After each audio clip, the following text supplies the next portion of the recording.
Kashmir TV 1 को subscribe करें और बेल वाले आइकन को भी दबाएं ताकि हर आने वाली न्यूज़ का नोटिफिकेशन आपको मिल सके।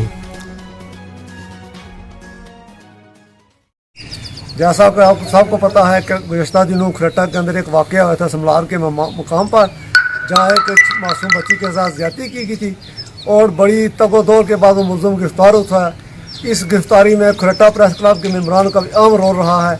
इस गिरफ़्तारी के बाद गुज़श्ता 2 दिन पहले खरटा के तहसील काजी ने उस लड़के की जो ज़्यादती केस का मेन मुजरम है उसकी ज़मानत ले ली, जिस पर पूरे इलाके में बहुत इश्ताल पाया गया।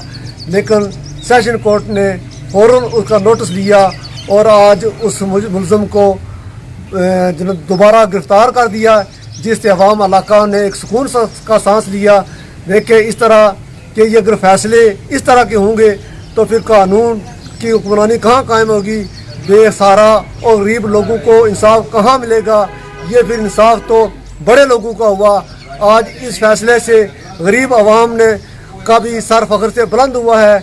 उन्हें भी उम्मीद हो चुकी है कि हमारी अदालतें इंसाफ ज़रूर करेंगी और इंशाअल्लाह ये इंसाफ होकर रहेगा और उस मुलज़िम को इबरतनाक सज़ा मिलेगी, जिससे इस इलाके के अंदर एक ऐसी फ़ज़ा कायम हो गई थी कि हर आदमी खौफ और आस में चला गया था।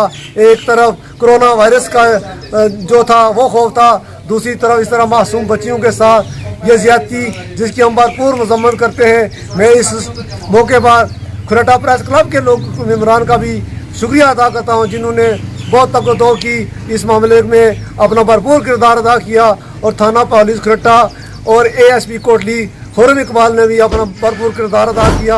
अगर हमारी पुलिस और हमारे अदारे इस तरह इंसाफ पर फैसले करते रहे तो वो बहुत दूर नहीं है जब आज़ाद रियासत से ये जराइम हमेशा के लिए ख़त्म हो जाएंगे। बहुत शुक्रिया, मेहरबानी।